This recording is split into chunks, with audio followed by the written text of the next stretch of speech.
இளைப்பாறுதல் विश्राम मिलता है வாழ்க்கை இளைப்பாறுதல் தான் जीवन ही विश्राम रूप से हम जीते हैं இளைப்பாறுதல் இல்லனா அது கிறிஸ்தவ வாழ்க்கை இல்ல विश्राम के बिना जीने से वो मसीही जीवन नहीं है அது குடும்பத்தில் இளைப்பாறுதல் चाहे वो परिवार में கணவன் மனைவிக்குள்ளாக இளைப்பாறுதல் पति पत्नी के बीच में विश्राम है வேலையில் இளைப்பாறுதல் काम करने की जगह पर विश्राम பிசினஸ்ல இளைப்பாறுதல் हमें बिजनेस में भी विश्राम है ஒட்டுமொத்த எல்லாத்துலயும் இளைப்பாறுதல் सभी में हम विश्राम से करते हैं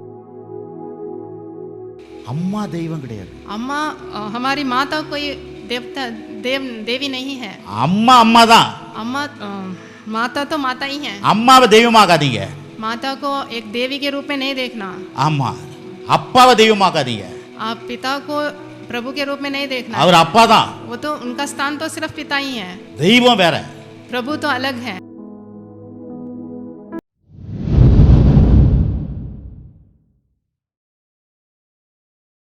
சொல்லுங்க கர்த்தருடைய வார்த்தை கேட்கணும் प्रभु के वचन को सुनना है हम அதனால தேவனுடைய வார்த்தை ரொம்ப முக்கியம் ये वचन बहुत जरूरी है இதுல தான் நம்ம மனுஷனை வாழ்றோம் इसी में हम जीते हैं இன்னைக்கு முக்கியமா இந்த ஒரு உடன்படிக்கையில ये वाचा में आज சந்ததியை குறித்து பார்க்க போறோம் हम वंशज के बारे में देखने वाले हैं சந்ததி எல்லாம் பிள்ளைங்களா வச்சிருக்கிறீங்க सभी को बच्चे हैं ஆனா எதுக்கு கடவுள் அந்த பிள்ளைங்களை கொடுத்தாருன்றது இன்னைக்கு பார்க்க போறோம் बच्चे प्रभु ने हमें किस लिए बच्चे दिए हैं उसके बारे में हम देखने वाले हैं ஆகவே நம்ம ஒவ்வொரு வாரமும் புது உடன்படிக்கை பார்க்குறோம் हर हफ्ता हम नई वाचा के बारे में देखते आ रहे हैं போன வாரம் புது உடன்படிக்கையில पिछले हफ्ता हमने எதிரின் மூலமா நான் கர்த்தர் நமக்கு வேலை செய்வார்னு பார்த்தோம் शत्रुओं के द्वारा हमारे लिए प्रभु काम करवाएंगे करके हमने देखा था பாருங்க இந்த உடன்படிக்கைனா என்ன ये वाचा का मतलब क्या இது है ஜீவனின் உடன்படிக்கை ये जीवन के साथ बंधा என்ன गया जीवन? है कैसा जीवन है वो இயேசுவாகிய ஜீவன் यीशु मसीह का जीवन है இப்ப ஜீவனால என்ன அர்த்தம் जीवन का मतलब क्या है அங்கே ஆசீர்வாதம் वहाँ पर आशीष है உயர்வு हमें ऊंचाई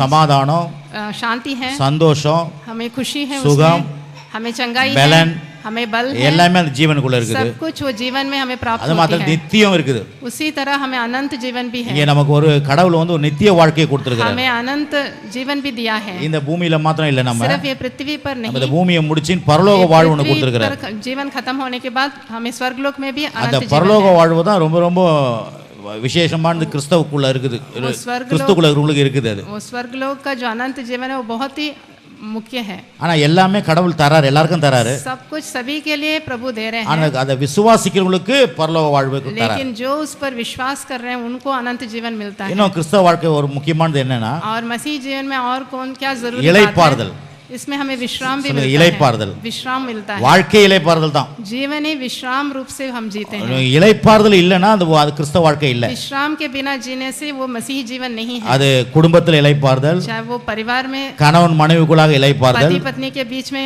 विश्राम है வேலையில் இளைப்பாறுதல் काम करने की जगह पर विश्राम பிசினஸ்ல இளைப்பாறுதல் हमें बिजनेस में भी विश्राम है ஒட்டுமொத்த எல்லாத்துலயும் இளைப்பாறுதல் सभी में हम विश्राम से करते हैं அதான் கிறிஸ்தவ வாழ்க்கை यही मसीही जीवन இன்னைக்கு है உலகத்துல இந்த இளைப்பாறுதல் கிடையாது लेकिन ये सांसारिक जीवन में विश्राम नहीं मिलता ஒரு ஆள் ஒரு இடத்துல நிக்கிறது இல்ல एक जन एक जगह पर खड़े नहीं हो सकता है அவங்களுக்குள்ள ஒரு அலைச்சல் हमेशा वो भागते रहते हैं அலைஞ்சு திரியுறாங்க மக்கள் हमेशा भाग दौड़ करते रहते हैं ஒரு வாழ்க்கைனா கடவுள் எதுக்கு அலைஞ்சு திரியுற மாதிரி வாழ்க்கை கொடுத்திருப்பாரு क्या प्रभु ने हमारे जीवन भाग दौड़ के लिए दिया है இல்ல அது கடவுளுடைய வாழ்க்கையே கிடையாது ये तो फिर प्रभु का जीवन नहीं है ஆகவே இயேசுவே சொன்னார் பாருங்க यीशु मसीह एक जगह पर எல்லாம் बोले என்கிட்ட வாங்க जो सब लोग मेरे पास आइए வருத்தப்பட்டு பாரம் சுமக்கிறவர்களே जो भी कष्ट उठा रहे हैं वो सब मेरे पास எல்லாம் आइए என்கிட்ட வாங்க मेरे पास आइए நான் உங்களுக்கு இளைப்பாறுதல் मैं தருவேன் आपको विश्राम दूंगा करके यीशु मसीह बोले அந்த உடன்படிக்கையில ரொம்ப முக்கியமானது இளைப்பாறுதல் वो वाचा में एक बहुत अहम बात है विश्राम ஆகவே தான் கிறிஸ்தவ வாழ்க்கை ரொம்ப இளைப்பாறுதலான வாழ்க்கை मसीही जीवन आप विश्राम से जीना பக்கத்துல பார்த்து சொல்லுங்க आप आपस में बोलिए இளைப்பாறுதலோட இருக்கிறீங்களா कि आप विश्राम से हैं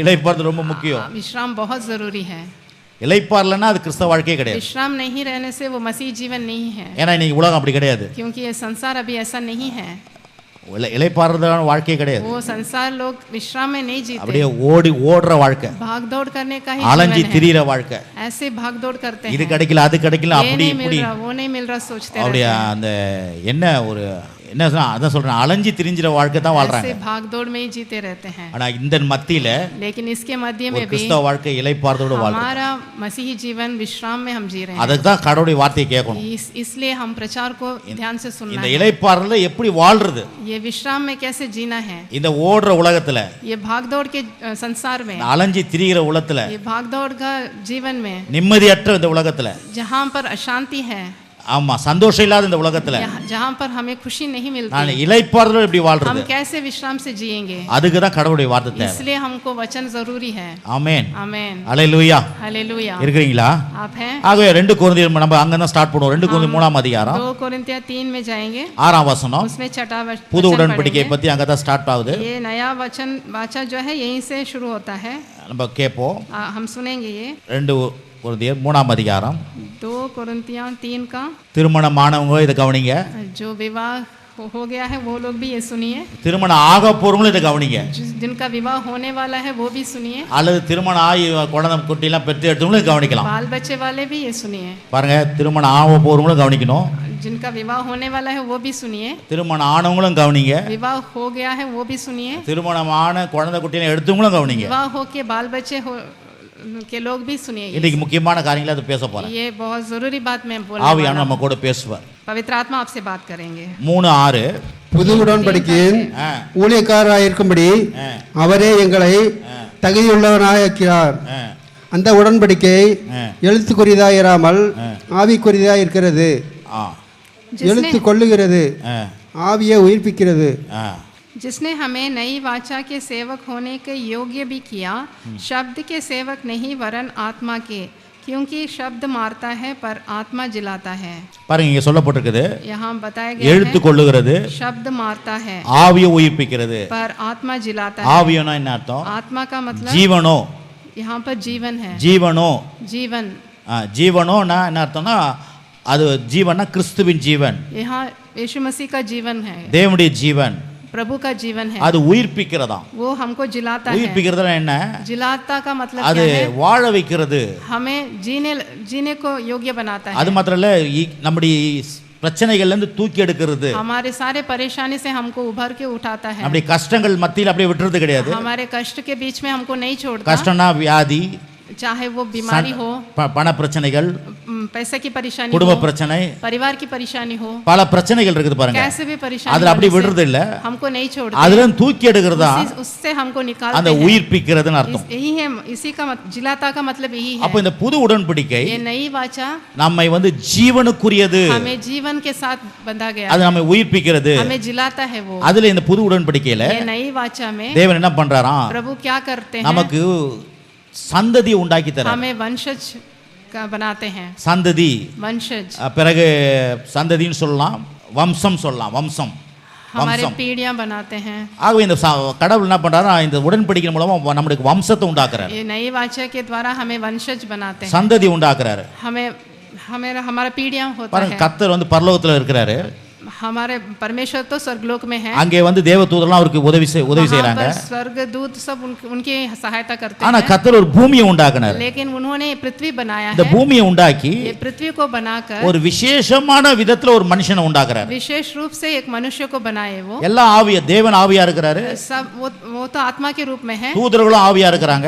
स्वर्गदूत भी आत्मा के रूप में ही है. நம்மையும் கடவுள் ஆவியா தான் படைச்சாரு. हमें भी आत्मा के रूप में ही बनाया. ஆனா நமக்கு ஒரு சரீரத்தை लेकिन கொடுத்திருக்காரு. हमें एक देह भी दिए है. ஆவியா இருக்கிற போது பார்க்க முடியாது ஒருத்தருக்கு आत्मा ஒருத்தர். के रूप में तो हम देख नहीं सकते. ஆனா சரீரம் தான் ஒருத்தருக்கு ஒருத்தர் பார்க்கிறதுக்காக உருவாக்கி लेकिन देह கொடுத்திருக்காரு. के रूप में बनाने से हम एक दूसरे को देख सकते हैं. அது மட்டும் இல்ல மனுஷனை ஆணும் பெண்ணுமா உண்டாக்கிட்டார். उन्हें एक स्त्री और पुरुष के रूप में बनाया. ஆணும் பெண்ணும் சொல்லுங்க, ஆணும் பெண்ணும். स्त्री और पुरुष के रूप में बनाया. வெறும் மனுஷனை, सिर्फ मनुष्य को, வெறும் ஒரு மனுஷன் மாத்திரம் இல்ல, सिर्फ मनुष्य के रूप में அவனு नहीं बनाया. ரெண்டு விதமான மனுஷனா दो உண்டாக்குனார். तरह का मनुष्य के रूप में बनाया है. ஆண் தோற்றம் ஒண்ணு, एक तो पुरुष के जैसे, பெண் தோற்றம் एक ஒண்ணு. स्त्री के जैसे.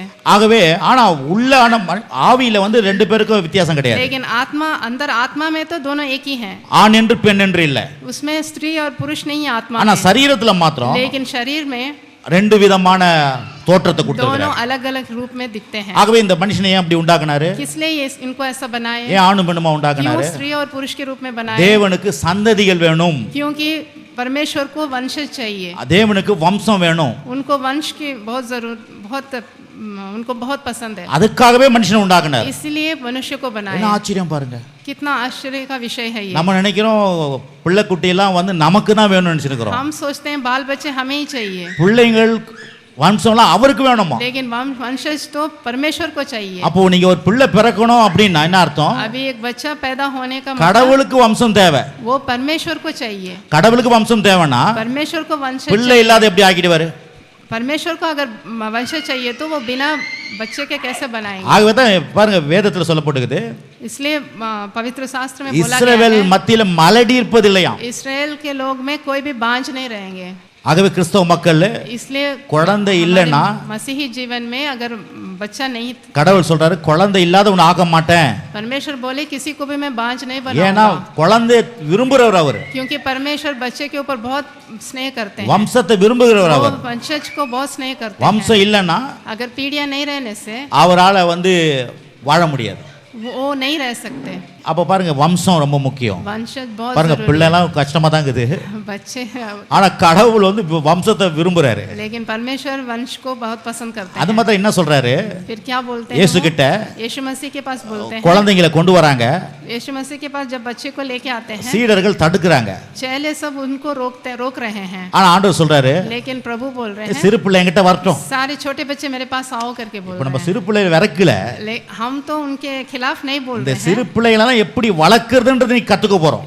अभी छोटे बच्चों को कैसा पालना है वो हम सीखने जा रहे அதான் இந்த உடன்படிக்கையில हैं. यही है वाचा है, இந்த சிறு பிள்ளைகளை எப்படி வளர்க்கணும், छोटे बच्चों को कैसा पालना है, இந்த பிள்ளைங்களை வளர்க்கறத பத்தி இன்னைக்கு பேச போறேன். बच्चों को कैसा किस तरह से पालना है उसके बारे में अभी देखने ஏன்னா அது वाले ரொம்ப அது வேதம் வலியுறுத்துது பாருங்க. हैं. ये इसमें बोला गया है, ஆகவே தான் திருமணம் ஆணும் கவனிங்க, इसलिए मैं बोला कि विवाह जो जिनका हुआ திருமணம் है ஆவும் போறவங்களும் वो கவனிங்க, देखिए, जिनका विवाह होने वाला है वो भी देखिए, திருமணமாகி பிள்ளைய வச்சிருக்கிறவங்களும் கவனிக்கணும். विवाह होके जिनका बाल बच्चे हैं वो ஏன்னா भी सुनिए, சந்ததியை தேவன் விரும்புறாரு. क्योंकि वंश को परमेश्वर पसंद करते हैं. அந்த சந்ததி அவருக்கு நின்று வளர்க்கணுமா, वंश को उनके लिए हम पालन पोषण அவருடைய करना है. சந்ததியா ஆகணுமா, वो तो परमेश्वर का वंशज बनना है, அதை அவர் விரும்புறாரு. ये वो चाहते हैं, परमेश्वर चाहते हैं. ஆகவே சங்கீத புஸ்தகம் अभी हम भजन संगीता निकालेंगे, 22ஆம் அதிகாரம் उसमें 22 निकालेंगे. ஸ்டார்ட் பண்ணுவோம். भजन संगीता 22. பாருங்க பிள்ளைங்க பத்தி எனக்கு வேதத்தை பார்க்கும்போது ஆண்டவர் யோசிச்சு பாருங்க. आप सोच के ஆண்டவர் பாருங்க, देखिए, परमेश्वर கடவுள் மனுஷனாங்க அங்க அவர் இருக்கிறாரு, परमेश्वर तो ऊपर स्वर्गलोक में மனுஷன் है, இங்க உண்டாக்குறாரு, मनुष्य को पृथ्वी पर बनाए, உண்டாக்கிட்டு குழந்தைங்களை கொடுத்து यहाँ बनाकर उनको बच्चे भी दिए. அவருக்கு வம்சம் வேணும்ன்றதுக்காக நம்மள வளர்க்க வைக்கிறார். परमेश्वर के लिए वंश चाहिए करके हमें पालन पोषण करने के बड़ा लिए बोल रहे आश्चर्यமா हैं. இருக்குது कितना आश्चर्य विषय है ये. 22ஆம் அதிகாரம் சங்கீதம் 22 भजन संगीता 22 அதுல 30 31 வாசிக்கிறேன். 30-31 पढ़ेंगे. ஒரு சந்ததி அவரை சேவிக்கும், தலைமுறை தலைமுறையாக அது ஆண்டவருடைய சந்ததி எனப்படும். அவர்கள் வந்து அவரே இவைகளை செய்தார் என்று பிறக்கும் போகிற ஜனங்களுக்கு அவருடைய நீதியை அறிவிப்பார். अभी पढ़ेंगे. एक वंश उसकी सेवा करेगा, दूसरी पीढ़ी से प्रभु का वर्णन किया जाएगा. वे आएंगे और उसके धार्मिकता के कामों को एक वंश पर जो उत्पन्न होगा ये कहकर प्रकट करेंगे कि उसने ऐसे ऐसे अद्भुत काम किए. பாருங்க, ஒரு சந்ததி அவரை சேவிக்கும். एक वंश उनकी सेवा करेंगे. பாரு, ஒரு சந்ததி, एक वंश, ஒரு சந்ததி சேவிக்கணுமா, एक वंश उनका सेवा करेगा. அப்படின்னா எல்லா சந்ததி கிடையாது. सभी वंश नहीं. அந்த சந்ததி எப்படி சேவிக்கணும், एक वंश कैसा उनका सेवा करेगा, அதை சேவிக்க வைக்கிறதுக்கு தான் தாய் தகப்பனை கர்த்தர் கொடுத்திருக்கிறாரு. वो उनकी सेवा करने के लिए ही उनके लिए माता पिता दिए गए. அது மட்டும் இல்ல, தலைமுறை தலைமுறை அது ஆண்டவருடைய சந்ததி எனப்படும். वो पीढ़ी पीढ़ी तक प्रभु का वंशज कहलाएगा. பிறகு 31 அவர்கள் வந்து वे आएंगे அவரே இவைகளை செய்தார் என்று और उसके धार्मिकता के कामों को பிறக்க போகிற ஜனங்களுக்கு அவருடைய நீதியை அறிவிப்பார்களாம். जो उत्पन्न होने वाले हैं उनके लिए भी ये प्रकट होगा. என்ன சொல்லுதுன்னா, इसमें क्या कहा தாய் गया है? தகப்பனா இருக்கிறவங்க, जो माता पिता हैं, தாய் தகப்பனா ஆயிருக்கு இப்ப திருமணம் பண்ணி கொண்டவங்க, जो विवाह कर लिए हैं, இன்னும் தாய் தகப்பனா ஆவ போறங்க, अभी जो माता पिता बनने वाले हैं, அவர் சொல்றாரு, वे कह रहे हैं அப்பா நீ வந்து கடவுளுக்காக நீ உன் பிள்ளைய வளர்த்தீனா, तुम प्रभु के लिए अपने बच्चों को पालो तो அந்த பிள்ளை தான் வரப்போகிற சந்ததிக்கு கடவுளுக்காக வாழுன்னு சொல்லுமா. वही बच्चा आने वाले पीढ़ियों के लिए भी वो कहेगा कि वो प्रभु का संतान बनना நீ है. கடவுளுக்காக உன் பிள்ளைய வளர்க்கறனா, तुम प्रभु के लिए अपने बच्चों को पालने से உன் பிள்ளை வரப்போகிற சந்ததிக்கு அறிவிக்கிறதுக்கு இருக்காது. அது अगर तुम ऐसा नहीं पालने से आने वाले पीढ़ियों को वो नहीं बता सकता. ஆகவே திருமணம் ஆன பிள்ளை யாரு, டேனியல் பூஜா கவனிங்க, डैनियल पूजा आप भी आप ध्यान से देखिए. திருமணம் ஆக போறவங்க கவனிங்க. जिनका होने वाला है विवाह वो भी இன்னைக்கெல்லாம் सुनिए. மக்கள் பிள்ளைங்களுக்கு இதெல்லாம் தெரியல பாருங்க. கல்யாணம் ஆனவங்களுக்கும் தெரியாது, கல்யாணம் ஆகாதவங்களுக்கும் தெரியாது. जिनका विवाह हो गया उनको भी ये नहीं जानते, होने वाला है वो भी नहीं जानते. ஏன்னா மனுஷன் பாவத்துல क्योंकि விழுந்துட்டான். हाँ, मनुष्य तो पाप में गिर गया है। பாவத்தில் விழுந்ததுனால पाप में गिरने से அவனுக்கு வாழ்க்கையே என்னன்னு தெரியாது. उनको जीवन का अर्थ ही नहीं मालूम। வாழ்க்கைன்னா என்னன்னா जीवन मतलब ஒரு விளையாட்டா நினைச்சுக்கிறான் वो வாழ்க்கை. एक खेल के जैसा ले ले हैं। சொப்பு விளையாட்டு மாதிரி சின்ன जैसे வயசுல खिलौना रखे, जैसे சொப்பு விளையாடுவாங்க பாருங்க. बच्चे जैसे खिलौना रखे அந்த மாதிரி खेलते हैं, வாழ்க்கைய वैसे ही जीवन எல்லாம் को சொப்பு விளையாட்டு மாதிரி விளையாடுறாங்க. खिलौना जैसे ले रहे हैं। ஆனா வாழ்க்கை எங்க போய் முடிய போகுதுன்னு புரியுறது கிடையாது. लेकिन जीवन कहाँ जाके खत्म होने वाला है उनको नहीं मालूम। ஒரு சிலருங்க பாருங்க, இந்த மூன்று விதமான கேட்டகரி இந்த உலகத்துல இருக்காங்க. 3 तरह के लोग यहाँ संसार में हैं। ஒருத்தருக்கு வந்து எப்படியாவது வாழ்ந்துட்டு போறாங்க, துன்மார்க்கமா எப்படியோ அசிங்கமான வாழ்க்கைலாம் வாழ்ந்துட்டு போறாங்க. एक जने एक तरह के लोग तो कैसे भी जी लेते हैं, अधर्म में कैसे भी। அது ஒரு விதமான கேட்டகரி. वो एक तरह का कैटेगरी है। இன்னொரு கேட்டகரி இது और एक कैटेगरी है, நார்மலா வாழ்வாங்க. वो तो एक नॉर्मल जीवन जीते हैं, நல்ல வாழ்க்கை வாழ்வாங்க, अच्छा सा जीते हैं, நல்லா படிப்பாங்க, अच्छा पढ़ लिखते நல்ல हैं, வேலைக்கு போவாங்க, अच्छा काम पे जाते हैं, சம்பாதிப்பாங்க, अच्छा आमदनी आता है ஒழுக்கமா उनको, வாழ்வாங்க.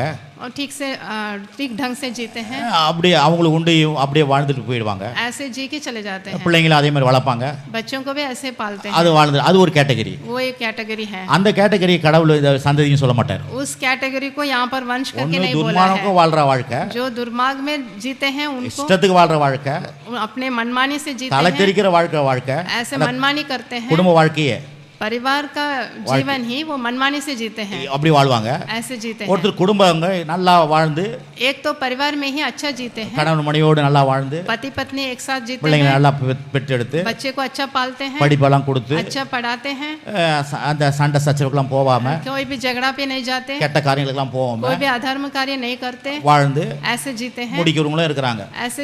ऐसे जीने वाले भी பேர हैं, பிள்ளைங்களாம் எடுத்து उनके पोता पोतियां भी होते முடிக்கிறவங்களும் हैं, இருக்கிறாங்க. ऐसे जीने वाले भी हैं। இதையும் வந்து தேவன் வந்து பாராட்டுறது கிடையாது. लेकिन इन लोगों को भी प्रभु नहीं सराहते। இதுல எல்லாமே இருக்குது, इसमें सब कुछ है, ஒரு மிஸ்ஸிங் இருக்குது. लेकिन एक इसमें कमी है।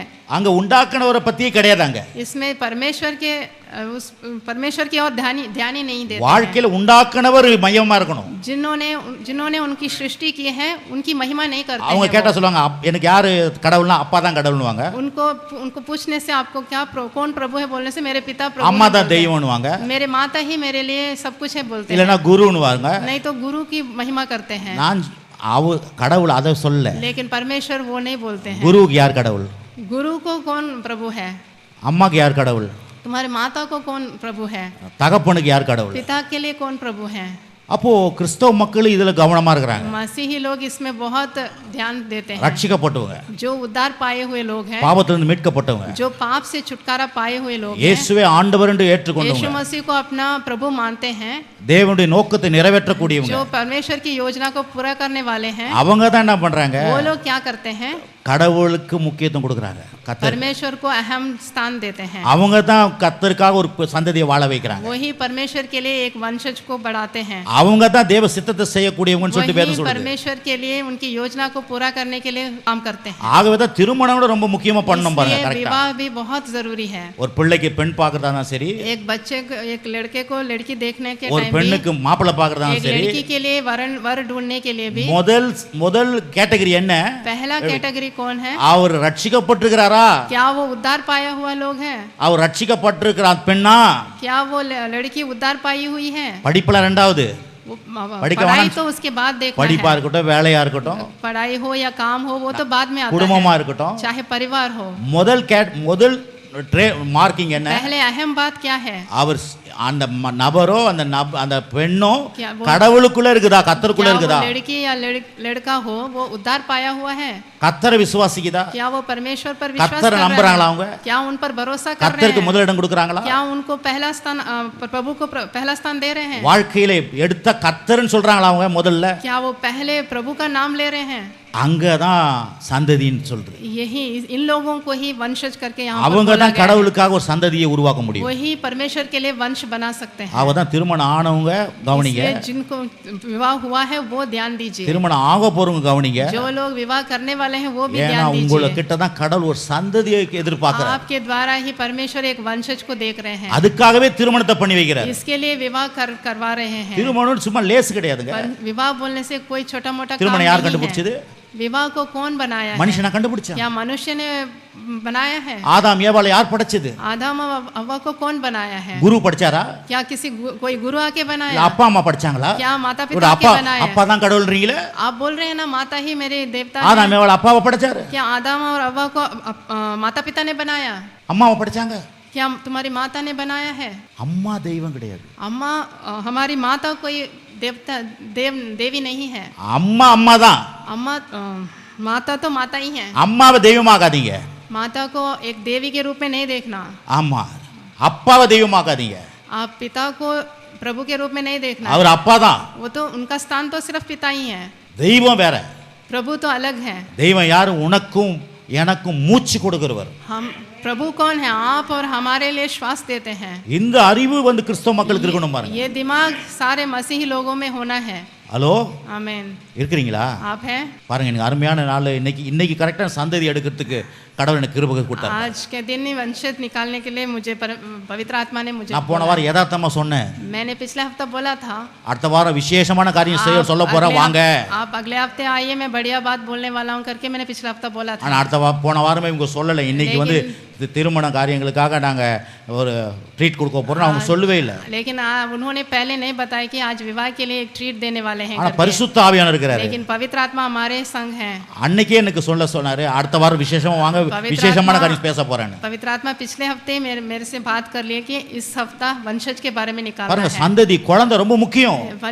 वंश बहुत जरूरी है। அது உங்களுக்கு முக்கியம் இல்ல, கடவுளுக்கு ரொம்ப முக்கியமா. आपके लिए जरूरी नहीं है, वो तो परमेश्वर के लिए बहुत जरूरी அவர் தான் சொல்றாரு, परमेश्वर बोल रहे हैं எனக்கு ஒரு சந்ததி வேணும். मेरे लिए एक वंश बनाओ। அப்ப பிள்ளைகளை பெற்று எடுக்கிறவங்க इसलिए बच्चे को पैदा करना, கடவுளுக்காக இந்த பிள்ளைய வளர்க்கணும்ன்ற ஒரு ஆர்வம் உங்களுக்கு எனக்கு வரணும். परमेश्वर के लिए वो बच्चे को पालना है करके आपके अंदर बात आनी चाहिए। நீங்க கொஞ்சிங்க, आप उससे प्यार செல்லமா करिए, வளர்த்துக்குங்க. आप उसको लाडलापन दीजिए। ஆனா கர்த்தருக்கு இந்த பிள்ளை लेकिन परमेश्वर के लिए वो बच्चा எண்ணத்தோடு வளர்க்கணும். परमेश्वर का बच्चा है करके उस सोच में आप उसको पालना है। அதுக்கு தான் ஆலயத்துக்கு வரோம். इसलिए हम कलीसिया में आ रहे हैं। ஆலயத்தை எப்படி என்ன சொல்றாங்க? ஆலயத்தை என்ன சொல்லி தராங்க? कलीसिया में क्या सिखाते हैं? பாருங்க, இப்படி கடவுள் உண்டாக்குனாரு, प्रभु ने हमें बनाया है, அவர் தான் திருமணத்தை பண்ணி வைக்கிறாரு, वही हमारे विवाह करवा रहे அவர் हैं, தான் குழந்தை பாக்கியத்தை தராரு, वही हमें बच्चे भी उत्पन्न करवा रहे हैं। அப்ப அவர் தான் வந்து சந்ததி எதிர்பார்க்கிறாரு. ये वंश भी उन्हीं के लिए हमें बढ़ाना है। அப்ப அவர் சந்ததி எதிர்பார்ப்பார்னா, अगर परमेश्वर वंश की ओर देख रहे நான் हैं, சொல்ற குழந்தை இல்லாதவருக்கு எப்படி குழந்தை கொடுக்காத இருப்பாரு? अगर वो वंशज के बारे में देख रहे हैं तो किसी को कैसे बांझ बनाएंगे? இன்னைக்கு நிறைய கிறிஸ்தவ மக்கள் குழந்தை இல்லாத இருக்கிறாங்க. मसीही लोग भी कई लोग बांझ हैं।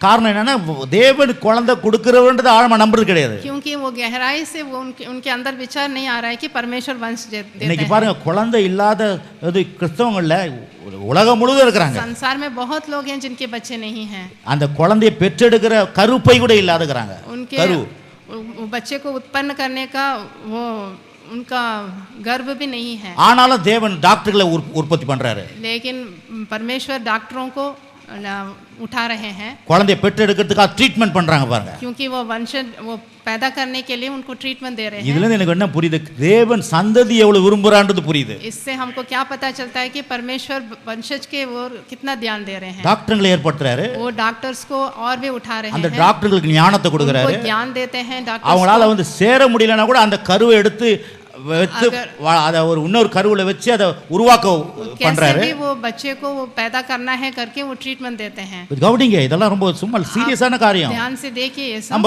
கடவுளை இப்படி எல்லாம் நினைக்கிறது இல்ல. हम परमेश्वर की ओर ऐसे नहीं देखते हैं। சும்மா ஒரு அதான் சொன்னாரு போன வாரம் ஒருத்தர் கோயில் எதுக்கு சலிட் அடிச்சுட்டு வந்துடுறான் அவருக்கு. पिछले हफ्ते भी मैंने बोला था कलीसिया पे क्यों जा रहे हैं कि जाके हाजिरी दे के आ जाना। அவங்க டீச்சரை காட்டிலும் பெரியவர் அவரு. वो तो टीचर से भी बहुत बड़े हैं, எல்லாத்த காட்டிலும் அவர் பெரியவர். सबसे वो तो बहुत बड़े परमेश्वर हैं। பிரதமரா இருக்கட்டும், चाहे பெரிய प्रधानमंत्री ஜனாதிபதியா இருக்கட்டும், क्या वो राष्ट्रपति हो। எதை எங்க தம்பி சொன்னாரு, எங்க தம்பி मेरा भाई बोल रहा था, உங்ககிட்ட மாட்டிங்கன்னா ரொம்ப கஷ்டப்படுறாங்க ஹிந்தி. आपके पास फंस के बहुत कष्ट उठा रहे हैं। நார்மலான வார்த்தை எனக்கு நான் பேசுறது இல்லைல்ல. मैं नॉर्मल शब्द नहीं बोलता हूँ, ஏன்னா அது ரொம்ப முக்கியம். क्योंकि बहुत ज़रूरी है ये। அப்போ பாருங்க, தேவன் எல்லாத்துக்கும் மேலானவர். परमेश्वर सबसे बड़े हैं। அப்போ பாருங்க, இன்னும் கொஞ்சம் வாசிப்போம்.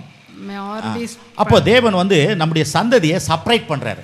हमारे செப்பரேட் हमारे அப்படியே பிரித்து எடுக்கிறார், हमारे वंश को अलग करते हैं, பிரித்து எடுக்கிறார். एक अलग अलग करते हैं हमारे பாருங்க, वंश को। ஆபிரகாம் பிறந்தாரு. अब्राहम ஆபிரகாம் முன்னால பாவம் செஞ்சாச்சு உலகத்துல. अब्राहम முன்னால उसके उनके पहले तो पाप आ गया था। நோவா காலத்துல கடவுள் பிரிக்கிறாரு. नोवा के जमाने में ही वो लोगों को अलग कर रहे हैं। அங்க ஒரு ஒரு கப்பல் பேழையை செய்ய வைக்கிறாரு. वहाँ पर एक जहाज को बना रहे हैं, எல்லாரையும் கூப்பிடுறாரு. सभी को बुला रहे हैं। யாரும் வரல. कोई भी नहीं आ रहे। யார் வராங்க? कौन आ रहे हैं उस ஒரு नाव 8 में? பேர் தான் வராங்க. सिर्फ 8 जने आए। 15:2 அதற்கு ஆபிராம் கர்த்தராகிய ஆண்டவரே, அடியனுக்கு என்ன தருவீர்? நான் பிள்ளை இல்லாமல் இருக்கிறேனே. தமஸ்கு ஊரானாகி இந்த எலியேசர் என் வீட்டு விசாரணைக்காரனாய் இருக்கிறானே என்றான். अब्राहम ने कहा, हे प्रभु यहोवा, मैं तो संतानहीन हूँ और मेरे घर का वारिस यह दमिश्कवासी एलिज़ार होगा, अतः तू मुझे क्या देगा?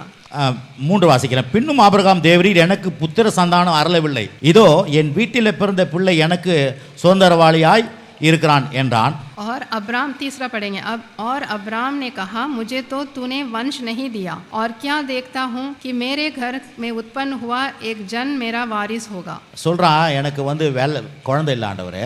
वो बोल रहे हैं कि मेरा वंश नहीं है, சொத்தெல்லாம் இருக்குது, मेरे पास बहुत धन संपत्ति எல்லாத்தையும் है, நீங்க கொடுத்துருக்கீங்க, सब कुछ आपने दिया है, இதெல்லாம் வேலைக்கார ஜனங்க தான் எடுத்துக்க போறாங்க பொழுது, मेरे पास जो भी धन संपत्ति है वो तो मेरे दास दासियां ले लेंगे, அப்படி சொல்றான். ऐसे बोल रहे हैं। பிறகு 4ஆம் வசனத்துல அவர் சொல்றாரு, फिर 4 पढ़ेंगे। அப்பொழுது கர்த்தருடைய வார்த்தை அவனுக்கு உண்டாகி, तब यहोवा का ये वचन उसके पास पहुंचा, இவன் உனக்கு சுதந்திரவாளி அல்ல, உன் கற்ப பிறப்பானவனே உனக்கு சுதந்திரவாளி என்று சொல்லி, ये तेरा वारिस ना होगा, तेरा तो निज पुत्र होगा, वही तेरा वारिस होगा। இவங்கெல்லாம் உன் பிள்ளைங்க இல்ல, ये सब तुम्हारा वारिस नहीं होंगे, நான் உனக்கு ஒரு செப்பரேட்டான ஒரு பிள்ளை தர போறேன், मैं तेरा एक वारिस दूंगा, तेरा निज पुत्र होगा, அதுதான் என் சந்ததி, वही मेरा भी वंश होगा। இந்த உலகத்துல என் சந்ததின்னு சொல்லிட்டு காமிக்கணும், ये पूरे संसार में मेरा वंश बोल के उसको दिखाना है சொல்றாரு. 5ஆம் வசனத்துல उसमें 5वां அவர் वचन அவனை पढ़ेंगे। வெளியே வெளியே வீட்டுல இருந்து வெளியே கொண்டு வராரு. उसको बाहर निकाल के आ रहे हैं, வானத்தை அண்ணாந்து பார்க்க சொல்றாரு, वो आकाश की ओर देखने के लिए बोल रहे हैं। நட்சத்திரங்களை எண்ணுன்றாரு, वो बोल रहे हैं कि सारे तारों को गिनो, அவைகள் என்ற அளவுக்கு உனக்கு ஒரு சந்ததியை கொடுப்பன்றாரு. जितना वो तुम्हारे वहाँ तारे हैं उतना वंश तुम्हें दूंगा करके बोल रहे हैं। அப்பதான் கர்த்தரை அவன் விசுவாசித்தான், அது அவனுக்கு நீதியா எண்ணினார். तब उसने उनके बात पर विश्वास किया और उसके लिए हुआ। பாருங்க எப்படி சொல்றாரு பாருங்க, कैसे बोल रहे हैं? இவங்கெல்லாம் உன் பிள்ளை இல்ல, ये सब दास दासियां तुम्हारे वंश உன் பிள்ளை वारिस नहीं தனிப்பட்ட है, பிள்ளை, तुम्हारा तो निज पुत्र நான் होगा, செப்பரேட் பண்ணுவேன். मैं उसको अलग करके நான் रखूंगा। சொல்றேன், ரட்சிக்கப்பட்ட பிள்ளைங்களா நீங்களா? आप लोग उद्धार पाए हुए लोग हैं, மத்த பிள்ளைங்க போல உங்க பிள்ளை கிடையாது. आप दूसरे लोगों के जैसे आपके बच्चे नहीं रहेंगे। தேவன், நீங்க இந்த உலகத்துல வாழ்றீங்க, நானும் வாழ்றேன், मैं भी यहाँ जी रहा हूँ संसार में, आप भी जी रहे हैं, நீங்கள் நானும் உலகத்தார் அல்ல, हम और आप सांसारिक लोग नहीं हैं, நாம் தேவனுடைய பிள்ளைகள். हम प्रभु के संतान हैं। ஆகவே நம்ம உலகத்துல இருந்தாலும் हम संसार में जीने से भी நம்ம வேற ராஜ்யத்துல வாழ்றோம். हम दूसरे राज्य के संतान हैं। இயேசு கிட்ட அந்த பிலாத்து கேக்குறான், यीशु मसीह के पास वो पिलात पूछ रहा है, நீ என்ன ராஜாவோ? क्या तुम राजा हो? அப்ப சொல்றாரு, तब यीशु मसीह बोले, நான் ராஜாதான்றாரு. मैं राजा ही हूँ। அப்படின்னா उसका मतलब, நீ ராஜாவா? क्या तू राजा है? அப்போ நீ உன் ராஜ்யம் இங்க இருக்குதா? तुम्हारा राज्य यहाँ है करके वो पूछ रहा அவர் है। சொல்றாரு, என் ராஜ்யம் இந்த உலகத்துக்குரியதல்ல. वो यीशु मसीह बोल रहे हैं, वो मेरा राज्य तो ये पृथ्वी का नहीं है, உலகத்துக்குரியதல்ல. ये पृथ्वी का नहीं है। அப்படின்னா உலகத்துக்குரியதல்லன்னு என்ன அர்த்தம்? पृथ्वी का नहीं है का मतलब, உலகம் சிந்திக்கிறது போல கிடையாது, ये जो संसार लोग जैसे सोचते हैं वैसा नहीं है मेरा உலகம் राज्य। நம்புறது மாதிரி கிடையாது, संसार लोग जिस पर विश्वास करते हैं वैसा नहीं है मेरा உலகம் राज्य। போக்குற போக்குல கிடையாது. संसार के लोग जिस तरफ से जा இது रहे हैं எல்லாமே उसके तरफ नहीं। வித்தியாசம். मेरा तो अलग है, எல்லாமே வேற மாதிரி இருக்கும். मेरा तो मेरे राज्य में अंतर है, இது ஹை லெவல். वो तो एकदम उच्च रीति का है। ஆமென். आमेन। ஆகவே தான் இது வேற மாதிரி ராஜ்யம் இது. मेरा राज्य तो अलग से है। அப்போ தேவன் இந்த உலகத்துல வச்சு நம்மளை செப்பரேட் பண்றாரு. संसार में रख के ही हमें एकदम अलग कर रहे हैं परमेश्वर। இதுதான் இப்ப ரட்சிக்கப்பட்ட பிள்ளைங்க, திருமணம் ஆன பிள்ளைங்க, திருமணம் ஆகிற பிள்ளைங்க உங்க பிள்ளைங்களை எப்படி வளர்க்கணும்னு கொஞ்சம் கவனிங்க. इसी को आप जिनका विवाह हुआ है, जिनका होने वाला है, वो सब ध्यान से देखिए बच्चों को कैसे पालना है। பழைய ஏற்பாட்டுல முதல் பிள்ளையை மட்டும் தான் கடவுளுக்கு கொடுக்குறாங்க. पुराने नियम में तो सिर्फ जो ज्येष्ठ पुत्र होते हैं उसी को परमेश्वर के लिए देते ஆனா हैं, புதிய ஏற்பாட்டுல அப்படி கிடையாது. लेकिन नया नियम में ऐसा புதிய नहीं ஏற்பாட்டுல है। எல்லா பிள்ளையும் கர்த்தருடைய பிள்ளைங்க தான். உங்களுக்கு பிறக்கிற 4 இருக்கட்டும், 5 இருக்கட்டும், अगर चाहे आपको 5 बच्चे हो या 4 बच्चे हो, सभी को இல்ல 1 டசனா இருக்கட்டும், 1 डजन भी होने से भी எல்லாமே கர்த்தருடைய பிள்ளைங்க தான். டேனியல், एक भी परमेश्वर का बच्चा होना है। ஹலோ, आमेन। பாருங்க, அன்னைக்கு சமீபத்தில் ஒரு ஃபிலிமில் பார்த்துருந்தேன். मैंने उस दिन एक फिल्म में देखा था, அந்த அவங்களுக்கு வந்து அந்த அந்த ஊரில் டாக்டர் கிடையாது. उस गांव में कोई डॉक्टर नहीं था. அந்த கிராமத்தில் वो गांव में कोई डॉक्टर नहीं था. ஹாஸ்பிட்டல் கட்டுறாங்க, वहाँ पर एक अस्पताल बना रहे வெளி हैं, டாக்டருங்களாம் கொண்டு வராங்க. बाहर से डॉक्टर्स को लेके आ அந்த रहे हैं. அவங்க தான் இடத்த கொடுக்குறாங்க, वही अपना जमीन दिया, ஹாஸ்பிட்டல் अस्पताल கட்டிடுறாங்க. बनाने के लिए. अस्पताल बन गया है. ஏன்னா ஹாஸ்பிட்டல் வந்து கிட்டத்தட்ட 20 கிலோமீட்டர் தூரம் போகுது. अस्पताल के लिए उनको 20 किलोमीटर जाना पड़ता था. அதனால பிரச்சனை வந்தோடனே அங்கே கூட்டின்னு போகிறதுக்குள்ளே இறந்துடுறாங்க. इसलिए वो अस्पताल तक लेके जाने तक वो मरीज मर जाता था. அதனால ஹாஸ்பிட்டல் கட்டிடுறாங்க. इसलिए उनके गांव में अस्पताल बना அவங்களுக்கு ஒரு रहे குழந்தை हैं. பிறகுது. उनको एक बच्चा पैदा हो रहा அவங்க है. 2 பேர் பேசிக்கிறாங்க, தம்பதிகள். वो दोनों पति पत्नी बात कर रहे हैं. இப்போ டாக்டர் வேணும், நம்ம பிள்ளையை டாக்டரை வளர்க்கலாம். हम अपने बच्चे को ही डॉक्टर बना लेंगे அவன் करके சொன்னான், बोल ஒரு रहे हैं. பிள்ளையா? एक ही बच्चा है. 22 மாநிலம் 32 மாநிலம் 22 மாநிலம் இருக்குது, அத்தனை டாக்டர் பெற்று போடலாம். जितना हमारे देश में डिस्ट्रिक्ट है उतना बच्चा पैदा करेंगे. அந்த அந்த அம்மா சொல்லுது, वो पत्नी बोल रही है, எங்க சொந்தக்காரருக்கு 18 பிள்ளை பிறத்துக்கிறாங்க. मेरे रिश्तेदार के घर में तो 18 बच्चे हैं. ஐயோ, நான் 19 பிள்ளை பிறக்கிறேன் அப்படின்னு சொல்லி 1 எக்ஸ்ட்ரா ஆக்குறேன்னு சொல்றாங்க. मैं 19 पैदा करूंगी करके वो बोली. ஹீரோ சொல்றாரு, तब वो हीरो बोल रहा அப்பா है, மாநிலம் ரொம்ப பேர் நிறைய இருக்குதப்பா, हमारा स्टेट तो बहुत है, அப்போ ஆக்கிடுவோம், அது எத்தனை மாநிலம் அத்தனை பிள்ளையை जितना பெற்றுருவோம். स्टेट है उतना बच्चा होने दो करके बोल பாருங்க, ஒரு ஃபிலிமில் கூட रहा है. एक फिल्म में ही குழந்தைய வந்து உலக சேவைக்காக பிறக்கணும்னு திட்டமிடுறாங்க. एक फिल्म में ही बच्चों को दूसरों को सेवा करने के लिए पैदा करना है करके बोल रहे हैं. நான் சொல்றேன், அது கூட கடவுளுடைய சாயல்லேருந்து சொல்லப்படுறது தான். लेकिन वो भी प्रभु के द्वारा ही बोला गया है. वो உண்மையாகவே தேவன் सच्ची में परमेश्वर தம்முடைய பிள்ளைகளை வந்து தம்முடைய சந்ததிக்கு ஏன் வளர்க்க சொல்றாரு? अपने वंश को अपने अपने स्वरूप में क्यों पालने के लिए बोल रहे हैं. அந்த பிள்ளை தான் சுயநலமில்லாத வாழும். वो बगैर स्वार्थी के बने हैं. அது வந்து சுயநலமா வாழாது, वो स्वार्थी नहीं जिएगा, கடவுளுடைய நோக்கத்துக்காக வாழ ஆரம்பிக்கும். सिर्फ परमेश्वर की योजना के अनुसार ही जिएगा. கடவுளுடைய நோக்கம்னா என்ன? परमेश्वर का मकसद क्या है?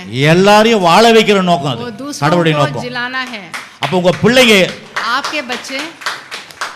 பிள்ளைங்க எதுக்காக கொடுக்கிறார் கடவுள்? आपको बच्चा किस लिए दे रहे हैं? இந்த உலகத்துக்காகவே சேவை செய்யற பிள்ளைகளா உங்களை ये ஆக்கணும். संसार के लिए सेवा करने के रूप में वैसा बनाना है. தேவன் வந்து தம் குமாரனை இந்த பூமியில அனுப்பினாரு. परमेश्वर ने अपने इकलौता पुत्र को पृथ्वी पर क्यों மரியாள் भेजा है? வயிற்றுல मरिया के गर्भ में क्यों भेजा இயேசு இந்த है? உலகத்துல 33 ஆண்டுகள் வாழ்ந்தாரு. यीशु मसीह यहाँ पर 33 इयर्स क्यों जिए? என்ன பண்ணாரு அவரு? क्या करे थे वो? நன்மை செய்யறா சுட்டி वो திரிந்தார். भलाई करने के लिए यहाँ पर आए. பிசாசின் அகப்பட்ட யாவரும் சுகமாக்கினார். शैतान के जकड़ में जो भी फंसे हुए हैं அவர்- उनको छुटकारा देने के लिए அவர் आए. தனக்காகவே வாழல, वो अपने लिए नहीं जिए, அவர் உங்களுக்காக எனக்காக वो வாழ்ந்தார். हमारे लिए आपके लिए जिए. அதே தான் அவருடைய சந்ததி. वैसे ही उनके वंश के लोग தனக்காக வாழ்ற சந்ததி கிடையாது, भी अपने लिए जीने के लिए नहीं आना है, மற்றவர்களுக்காக வாழ வைக்கிற ஒரு சந்ததி அது. दूसरों को जिलाना है, वैसा बनना பாருங்க, है. உங்க சந்ததி மற்றவங்களை வாழ வைக்கிற சந்ததியா தான் வைக்க போறாரு. आपके वंश को दूसरों के लिए बनाएंगे. உங்க பேரனா இருக்கட்டும், अगर आपके பாருங்க, पोते கல்யாணம் ஆக போறவங்க கல்யாணம் ஆகுங்களுக்கு யோசிங்க. मैंने दोनों जनों के लिए बोला है, நீங்க जिनका विवाह இன்னைக்கு हुआ எடுக்கிற है, தீர்மானம் தான் आज आप जो निर्णय ले रहे हैं உங்க பேரனுடைய தீர்மானமா இருக்கும், आपके தலையெழுத்து. पोता पोती तक आएगा.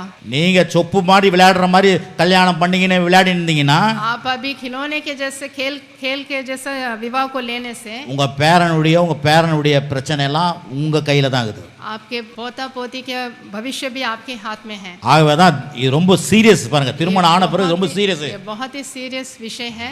ஆமா, கடவுளுடைய சந்ததியை உங்க கையில கொடுக்குறாரு. परमेश्वर के वंश को आपके हाथ में दे रहे हैं. அது மாத்திரம் இல்ல, உங்க பேரனுடைய நல்வாழ்வெல்லாம் உங்க கையில தான் இருக்குது. आपके पीढ़ियों का भलाई आपके हाथ में है. நீங்க எப்படி கடவுளை தேடுறீங்க, जिस तरह आप परमेश्वर की खोज में நீங்க हैं, எப்படி கர்த்தருக்கு முதலிடம் கொடுக்குறீங்க, जैसे आप उसको अहम स्थान दे रहे हैं, அதுதான் உன்னுடைய பேரனுடைய நிலைமை நல்ல லெவலுக்கு ஆவறதுக்கு. उसी तरह आपके पोते पोतियों का स्थिति होगा. वैसे ही நீங்களும் நானும் வேற மாதிரி வாழ்ந்துட்டோமா, आप और हम दूसरी तरह से जीने से நம்முடைய பேர பிள்ளைங்க எல்லாம் हमारे வேற மாதிரி தான் இருப்பாங்க. हमारे पीढ़ियों का भविष्य एकदम ऐसा हो பாருங்க, जाएगा. நான் கூட பாருங்க பாஸ்டர் ஆயினேன். मैं पास्टर हुआ, என்னுடைய தகப்பனார்லாம் பாஸ்டர் கிடையாது. मेरे पिता पास्टर नहीं थे, அதுக்கு முன்னெல்லாம் பாஸ்டர், நாங்கள் தான் பாஸ்டர் ஆகிருக்கிறோம். सिर्फ हम ही पास्टर बने. அப்போ நான் எனக்கு ஒரு சந்ததி கொடுக்குறாருன்னா मेरे लिए एक वंश दे रहे हैं परमेश्वर, நான் என்ன பண்ணணும் இப்போ? फिर मैं कैसा கத்து வேற கொடுக்குறாரு, मुझे सिखा भी रहे हैं परमेश्वर, வேதத்தை வேற போதிக்கிறாரு. मुझे प्रचार भी कर रहे हैं அப்போ परमेश्वर। நான் என் சந்ததி எப்படி வளர்க்கணும்? मैं अपना वंशज को कैसा पालना है, எப்படியாவது உலகத்துக்கு போங்க வாழுங்க அப்படின்னு तुम விடணுமா? संसार में कैसे भी जीव நெவருங்க. थोड़ी छोड़ना है। ஏன்னா கடவுள் கண்ணு தெரிஞ்சவனை போய் கண்ணு தெரிஞ்சே போய் குழியில விழுந்தான்னா என்ன சொல்லுவாங்க? जो आंख जिसका आंख दिख रहा है वो जाके गड्ढे में गिरने से क्या करना है, சொல்லுவாங்கல்ல, बोलते हैं ना। ஏய் இவ்வளோ கண்ணு இவ்வளோ பெருசா திறந்து இப்படி விழுந்தியே, आंख खोल के रखे तू जाके गड्ढे में गिर गया कर, நீ என்ன குருடனா? நீ क्या तू अंधा है? கிறிஸ்தவ மக்களே, मसीही लोग, நீங்கெல்லாம் கண் திறக்கப்பட்டவர்கள். आप तो आंख खुले हुए लोग हो। உங்க சந்ததியை கொஞ்சம் கவனிங்க. आपके वंश कैसे रहेगा? உலகம் கெட்டு போயினுக்குது, संसार तो ऐसे दुर्मार्ग உலகம் है, அழிந்து போய்க்குது. वो तो नाश होने वाला है। உலகம் வந்து நினைச்சுனுக்குது அப்படியே போய் அப்படியே எதுவும் செத்து போனா எதுவும் நடக்காது நினைச்சு அவ்வளோ மண்ணோட மண்ணும் போயிட்டு நினைச்சுக்கிறாங்க. संसार सोच रहा है कि अगर मृत्यु आने से वो एकदम हम मिट्टी में मिल जाना है करके। உண்டாக்குனவருக்கு கணக்கு சொல்லணும். लेकिन सृष्टिकर्ता तो परमेश्वर है। ஆனா நீங்க சந்ததியா உங்க பிள்ளைங்களை வளர்த்தீங்கன்னா, अगर आप परमेश्वर का वंश करके वंशज के रूप में पालने से கடவுள் நாம மையப்படும். आप परमेश्वर का नाम की महिमा होगी। அப்ப பாருங்க, இங்க செப்பரேட் பண்றாரா உங்களை இந்த உலகத்துல கத்த செப்பரேட் பண்றாரு. आपको ये संसार में अलग கலாத்தியர் 3ஆம் அதிகாரம் அங்கேயும் அப்படியே சொல்றாரு பாருங்க, புதிய ஏற்பாட்டுல गलातिया निकालेंगे। கலாத்தியர் 3ஆம் அதிகாரம் गलातिया में 3 निकालेंगे। எத்தனை பேர் இருக்கிறீங்க? आप இமான் இருக்கிறியாப்பா? आप हैं। பாருங்க, போன 16ஆம் தேதி கூட पिछले 16 तारीख को ஒரு திருமணம் பண்ணி வச்சோம். हमने एक विवाह करके रखा था। கொஞ்சம் ஏழை மக்கள், அவங்க वो गरीब थे। தாலி எடுத்து கொடுத்து, போன வாரம் சொல்ல அதை நான் मैंने पिछला हफ्ता नहीं बोला, தாலி எடுத்து கொடுத்து கல்யாணம் பண்ணி வச்சோம். हमने उनके लिए मंगलसूत्र खरीद के दिया। தாலி எடுத்து கொடுத்தா கையில எடுத்து கொடுக்கறது இல்ல, सिर्फ हाथ में निकाल के देना नहीं बोल रहा हूँ मैं। தங்கம் கடையில வாங்கிட்டு வந்து தாலி எடுத்து கொடுத்து கல்யாணம் பண்ணி दुकान வச்சோம். में खरीद के आके उनको दिए थे அப்படின்னா मंगलसूत्र। என்ன அர்த்தம்? इसका मतलब क्या है? ஏன்னா அந்த திருமணம் ரொம்ப முக்கியம். क्योंकि विवाह बहुत जरूरी है। ஆகவே தான் பாருங்க, அந்த போய் பண்ணி வச்சோம். हम विवाह करवा के रखे। இப்படியே இதே மாதிரி தான் பிரசங்கம் பண்ணேன்.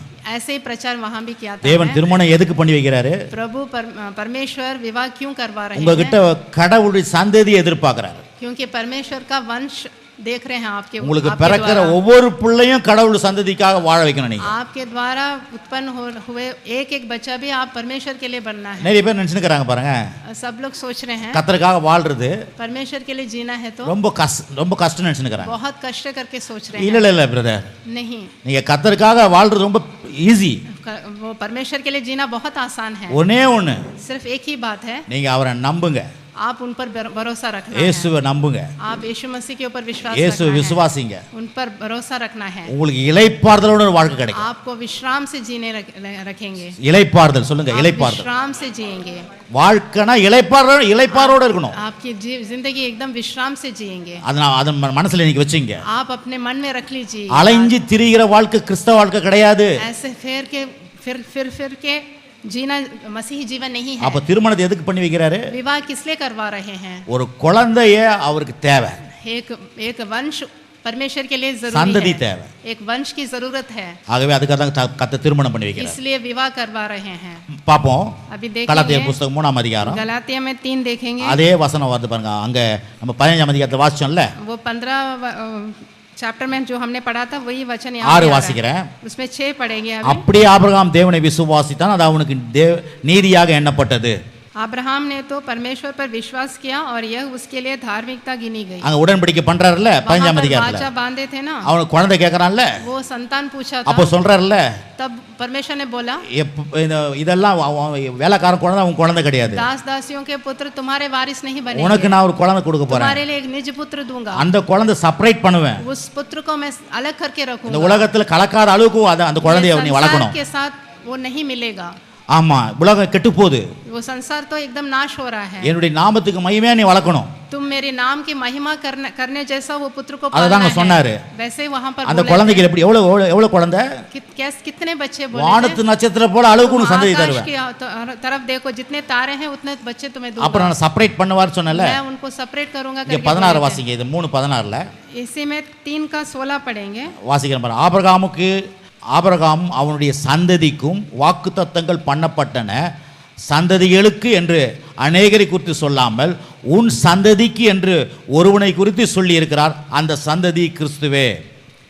अतः प्रतिज्ञाएं अब्राहम को और उसके वंश को दी गई.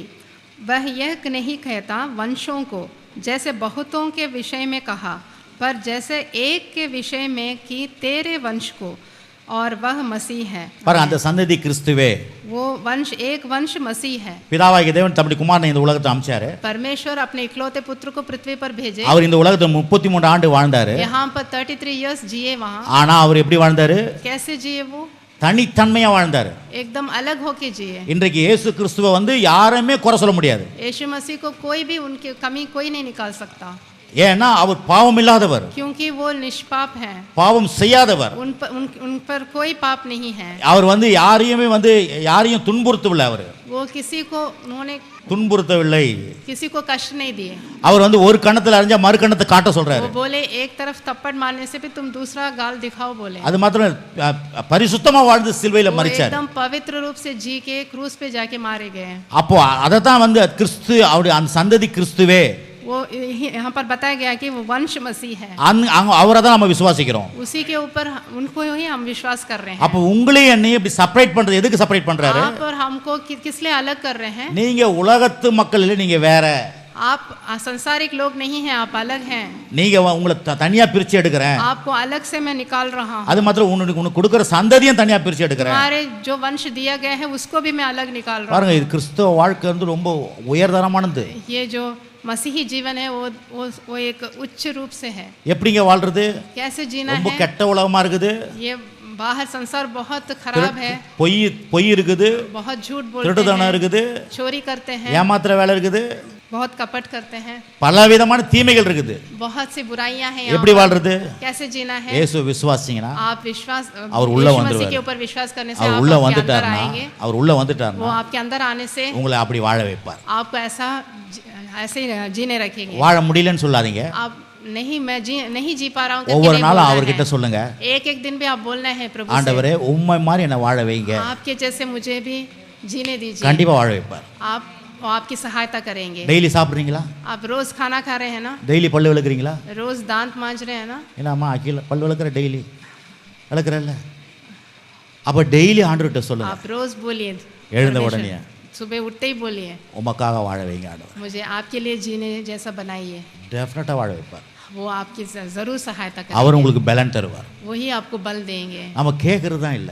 हम नहीं पूछ रहे हैं. ஏதோ சின்ன பிரஷ் எடுத்து விளக்குறோம். सुबह उठते ही हम दांत साफ करने चले जाते हैं. எல்லாம் டெய்லி செய்றோம். ये सब तो हम रोज करते हैं. ஆனா அவருக்காக வாழ்றதை நீங்க கேட்டீங்கன்னா लेकिन आप उनसे पूछना है, आपके लिए जीना है உங்களை करके வாழ पूछना வைப்பாரு. है. वो आपको सहायता करेंगे. டேனியல் பூஜா डैनियल पूजा, திருமணம் ஆயிருக்குது, आपका विवाह हुआ है, கணவன் மனைவி ஆயிருக்கிறாங்க. आप पति पत्नी बन गए உங்களுக்காக தான் ஒரு சந்ததி, हैं. उनके लिए एक वंश, அது கடவுளுடைய சந்ததி, वो परमेश्वर का वंश बनना है. அதை உங்ககிட்ட கொடுக்க போறாரு.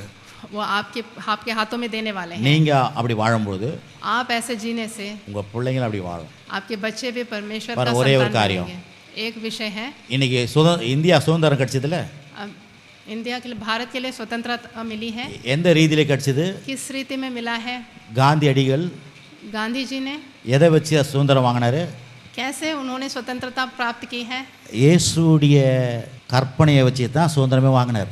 यीशु मसीह के अनुशासन की वजह से उनको स्वतंत्रता मिली. அவர் தான் அகிம்சையின் மூலமா வாங்கினாரு. वो अहिंसा से स्वतंत्रता प्राप्त की है. அதை எங்க கத்துக்கினாரு? वो अहिंसा कहाँ से सीखे? அவரே சொன்னார், இயேசுடைய போதனையில தான் அதை கத்துக்கினார். यीशु मसीह के प्रचार से ही वो सीखे. वो இன்னைக்கு சுதந்திரம் வாங்கினது ये अभी स्वतंत्रता हमको प्राप्त அந்த हो गई. அடிப்படையில தான் நாட்டுக்கு சுதந்திரம் கிடைச்சது. उसी के वजह से हमें स्वतंत्रता मिली है. ஆனா இன்னைக்கு பாருங்க, அவரே சொன்னாரு, वो बोले, गांधी जी बोले, காந்திஜி இல்ல, இயேசு சொன்னாரு, यीशु मसीह बोले, நான் தான் மூலக்கல், நான் தான் மூலக்கல்லா இருக்கிறேன். मैं ही मूल हूँ. ஆனா இந்த மூலக்கல்லை யாரும் தூக்கி போட்டுறாங்க. நானே தலைக்கல், मैं ही मूल पत्थर हूँ. மூளைக்கு தலைக்கல்லா இருக்கிறேன். मैं कोने का पत्थर हूँ.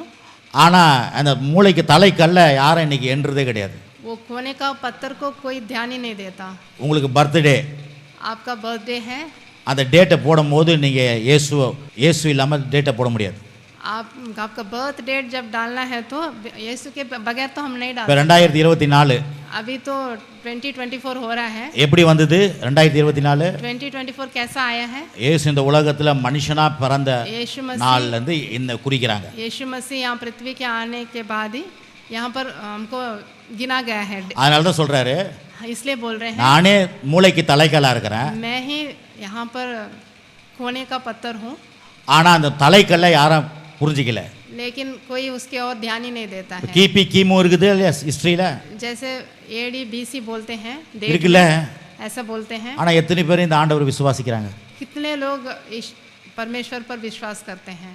உலகமே உலகனா இந்தியா மட்டும் இல்ல, सिर्फ भारत ही नहीं, கிறிஸ்தவ நாடுகளே இயேசு விசுவாசிக்கிறது கிடையாது. विदेश में भी बहुत लोग यीशु मसीह के ऊपर विश्वास சிலுவை नहीं போட்டுப்பான், करते। वो तो क्रॉस तो डालते हैं, பேரு டேனியல் இருக்கும், சாரி சார் பேரு மைக்கேல் இருக்கும், नाम तो कोई मसीही नाम रखते हैं, ஜார்ஜ் இருக்கும், जॉर्ज रखते हैं, பீட்டர் இருக்கும், पीटर रखते हैं, ஆனா உஃப்னு ஊதுவார்.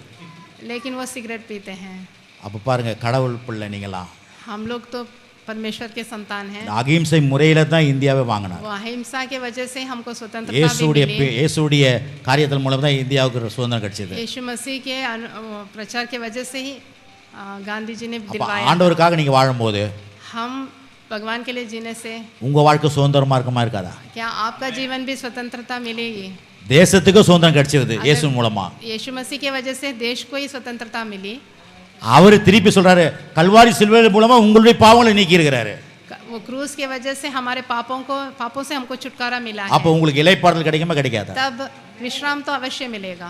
தேசத்துக்கே சுதந்திரம் கிடைச்சதுன்னா अगर देश को ही स्वतंत्रता मिला உங்க है, வீட்டுக்கு சுதந்திரம் கிடைக்குமா क्या கிடைக்காதா? आपके घर को स्वतंत्रता नहीं உங்க मिलेगी? வாழ்க்கையில நிம்மதி கிடைக்குமா கிடைக்காதா? आपके जीवन में शांति नहीं मिलेगी? நிச்சயமா கிடைக்கும். निश्चय रूप से मिलेगा। கடைசியா நான் சொல்லி பிடிக்கிறேன். आखिर में मैं बोल रहा हूँ, உபாகம புத்தகம் 6ஆம் அதிகாரம். व्यवस्था विवरण में இந்த தாய் தகப்பனுக்கு இந்த சந்ததியை பத்தி பேசுறாரு.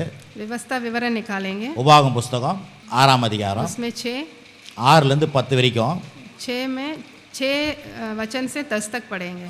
இன்று நான் உனக்கு கட்டளையிடுகிற இந்த வார்த்தைகள் உன் இருதயத்தில் இருக்க கடவது, நீ அவைகளை உன் பிள்ளைகளுக்கு கருத்தாய் போதித்து நீ உன் வீட்டில் உட்கார்ந்திருக்கும் பொழுதும் வழியில் நடக்கிற பொழுதும் படுத்துக் கொள்கிற பொழுதும் எழுந்திருக்கிற போதும் அவைகளை குறித்து பேசி. 6-7 வாசிங்க. 6 और 7 पढ़ेंगे। और ये आज्ञाएं जो मैं आज तुझको सुनाता हूँ वे तेरे मन में बनी रहे, और तू इन्हें अपने बाल बच्चों को समझाकर सिखाया करना, और घर में बैठे मार्ग पर चलते लेटते उठते इनकी चर्चा किया करना। आमीन। அவைகள் உன் கையின் மேல் அடையாளமாக கட்டிக்கொள்வாயாக, அவைகள் உன் கண்களுக்கு நடுவாக ஞாபகக்குறியாய் இருக்க கடவது, அவைகள் உன் வீட்டின் நிலைகளிலும் உன் வாசலும் எழுதுவாயாக।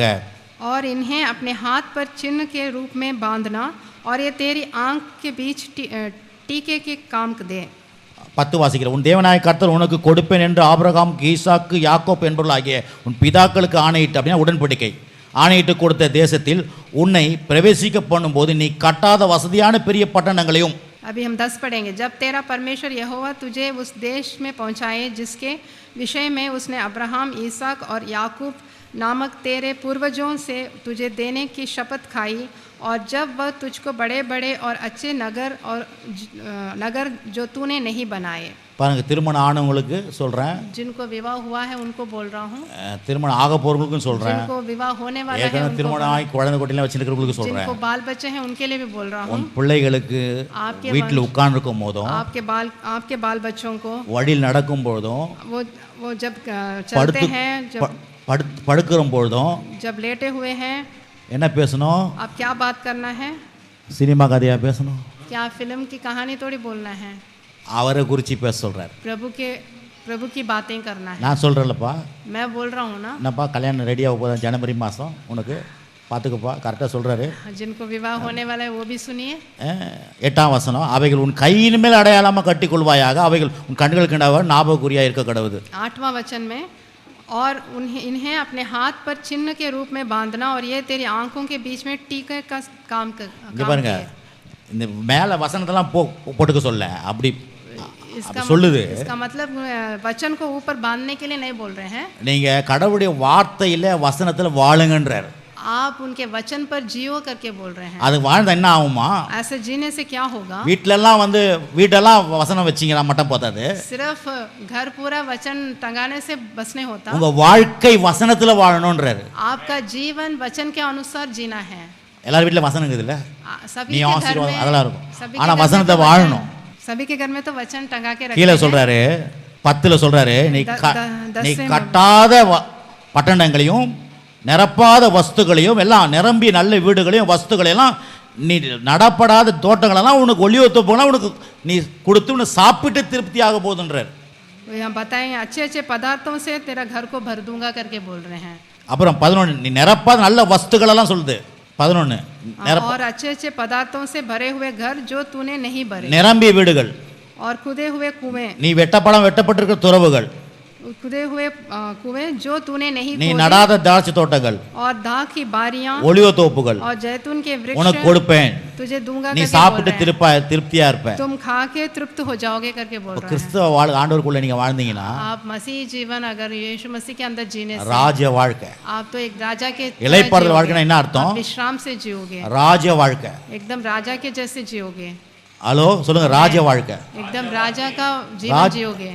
ராஜ வாழ்க்கைன்னா ஒரு குறையில்லாத வாழ்க்கை, आपके अंदर कोई घटी कोई कमी नहीं रहेगी, உயர்வான வாழ்க்கை. एकदम उच्च रीति से வேதம் जियोगे। சொல்லுது पवित्र शास्त्र में बोला गया है உன் பாதையெல்லாம் நெய்யா பொழியுமா, आपके सारे रास्ते पर पूरा घी के समान रहेगा, நெய்யாய் பொழியுமா. आपका रास्ता पूरा घी के समान होगा। அப்படின்னு என்ன அர்த்தம்?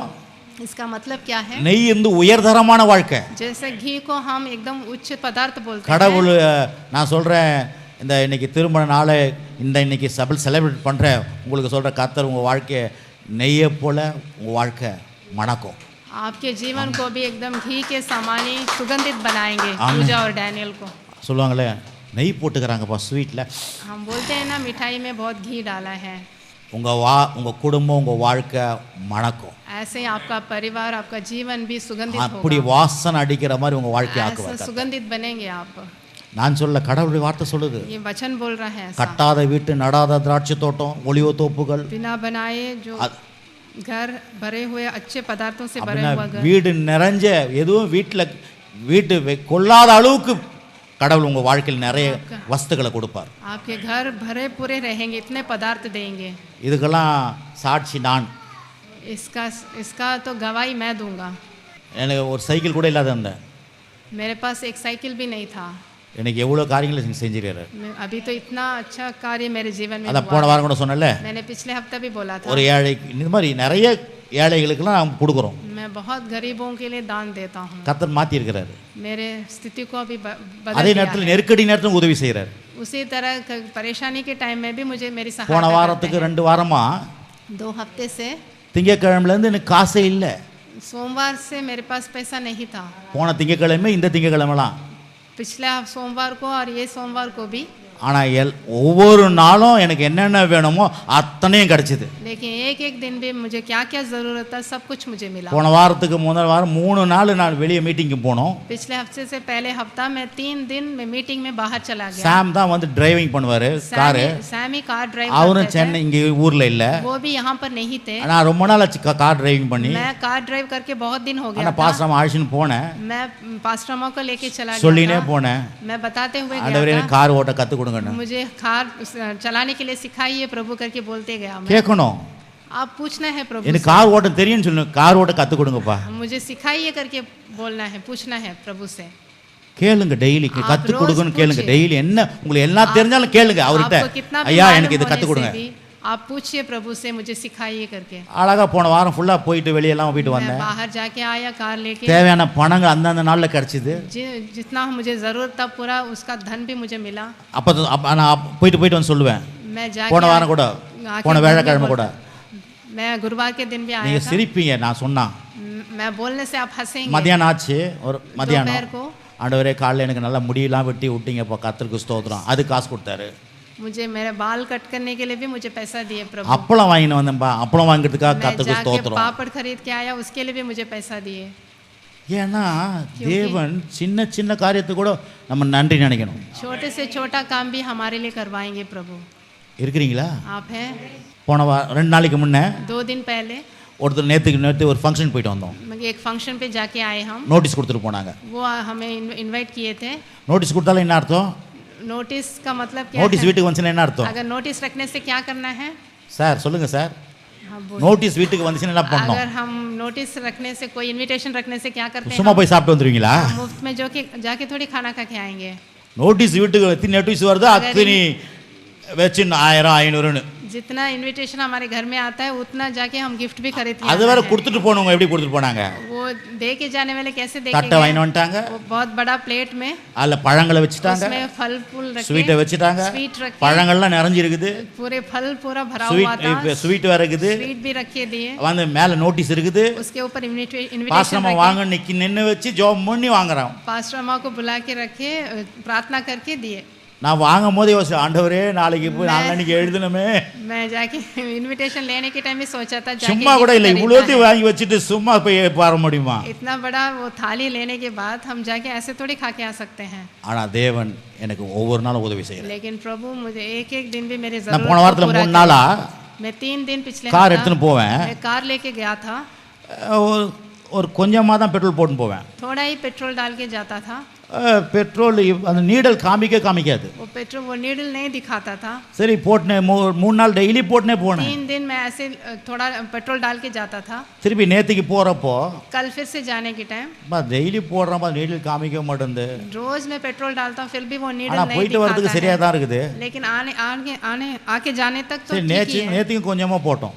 कल मैं फिर நான் से என்ன थोड़ा சொல்ல सा வரேன்னா पेट्रोल डाला. எல்லா நேரத்துல கடவுள் வழி நடத்துவார் உங்களை. मैं क्या बोलने वाला हूँ, सभी टाइम पर உங்களுக்கு இல்லாத நேரத்துல கூட வழி நடத்துவார். जब मैं आपके कमी होगी तब भी आप நம்புங்க, இல்லாத நேரத்துல பர்ஸ்ல காசு இல்லனா கூட வழி நடத்துவார். अगर आपके पर्स में पैसा नहीं रहने से भी आपकी अगुवाई करेंगे. நெருக்கடி நேரத்துல கூட வழி நடத்துவார். आपके कष्ट के टाइम में भी आपको எப்படி வேணா காசு வர வைப்பார். कैसे भी आपको पैसा இத நம்பணும் பிரதர். आप उस पर विश्वास करना है. அதான் கிறிஸ்தவ அதான் தனியா பிரிக்கிறாரு. यही இந்த உலகத்துல பிரிக்கிறாரு. ஏன் பிரிக்கிறாரு? आपको अलग किस लिए कर रहे हैं? உலகத்துல வேலை இல்லனா வாழ முடியாது. क्योंकि हम வேலை இல்லனா आपको बिना काम के तो जी नहीं சம்பளம் இல்லனா வாழ முடியாது. आपको तनखा नहीं तो आप दुनिया में नहीं जी सकते. ஆனா தேவன் சொல்ற என்னால உன்னால வாழ வைக்க முடியும். நான் உன்னை வாழ வைக்க लेकिन முடியும். मैं तुम्हें जिला सकता हूं करके बोलते हैं. இதான் கிறிஸ்தவ விசுவாசம். यही मसीही का विश्वास है. அப்ப பாருங்க, போயிட்டு நேத்து போய் பெட்ரோல் போட போனேன். कल फिर से पेट्रोल डालने के लिए गया था. லைட்டா தான் போட்டேன். थोड़ा सा डाला था मैंने. முக்கா டேங்க் ஃபுல் ஆயிடுச்சு. एकदम हेलो? fill हो गया, टैंक ही फिल हो गया. நான் என்ன சொல்ல வரேன்னா, मैं क्या बोल रहा था, உங்களை அப்படியே நிரப்பிடுவாரு. आपको एकदम बहुतायत में भर देंगे. பெட்ரோலே நிரப்புவார்னா जब पेट्रोल ही अगर टैंक में फिल कर रहे हैं, பேங்க்ல பணங்களை நிரப்புவார். आपके बैंक अकाउंट को भी भर देंगे. आमीन. आमीन. அவரால கூடங்க, उनसे तो सब कुछ होगा.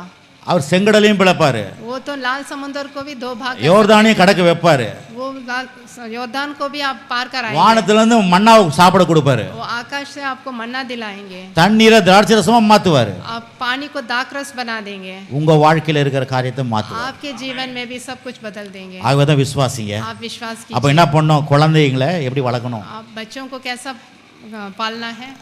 இன்னொரு வசனப்பட்ட வாசி முடிச்சிருவோம். अभी और एक वचन पढ़ के हम யோசுவா புஸ்தகம் योशुआ யோசுவா புஸ்தகம் 4ஆம் அதிகாரம் 4ஆம் அதிகாரம் 6-7 வாசிக்கிறேன். யோசு 4 में 6 निकाले. நாளை இந்த கற்கள் ஏதென்று உங்கள் பிள்ளைகள் உங்களை கேட்கும்போது நீங்கள் கர்த்தருடைய உடன்படிக்கை பெட்டி முன்பாக யோர்தானின் தண்ணீர் பிரிந்து போனதினால் அவைகள் வைக்கப்பட்டிருக்கிறது. யோர்தானை கடந்து போகிற போது யோர்தானின் தண்ணீர் பிரிந்து போயிற்று. ஆகையால் இந்த கற்கள் இஸ்ரவேல் புத்திரருக்கு என்றென்றைக்கு நினைப்பூட்டும் அடையாளம் என்று சொல்லுங்கள் என்றான். 6 और 7 पढ़ेंगे. जिससे यह तुम लोगों के बीच चिन्ह ठहरे और आगे को जब तुम्हारे बेटे यह पूछें इन पत्थरों का क्या मतलब, तब तुम उन्हें यह उत्तर दो कि यरदान का जल यहोवा की वाचा के संदूक के सामने से 2 भाग हो गया था, क्योंकि जब वह यरदान पार आ रहा था तब यरदान के जल 2 भाग हो गया. अतः वे पत्थर इस्राएल को सदा के लिए स्मरण दिलाने वाला ठहरेंगे. என்ன சொல்றாங்க? इसमें क्या बोल அந்த रहे हैं? உபாகத்தில் வாசிச்சோம்ல, हमने உன் பிள்ளைகளுக்கு व्यवस्था உட்காரும் பொழுது எழுந்திருக்கும் பொழுது என்னை குறித்து சொல்லுன்னு.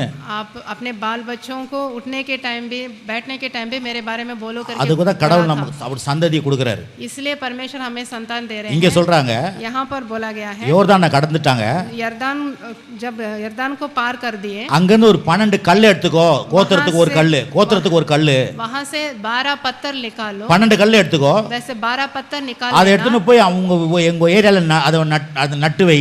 तुम्हारे जगह पर वो जाके रखना। உங்க பிள்ளைங்க பெருசாயிட்டு கேட்பாங்க, वो तुम्हारे बच्चे जब बड़ा होने के बाद पूछेंगे என்ன இதெல்லாம் கல்லு, ये सब पत्थर किस लिए करके पूछेंगे, என்ன குறிச்சு சொல்லு.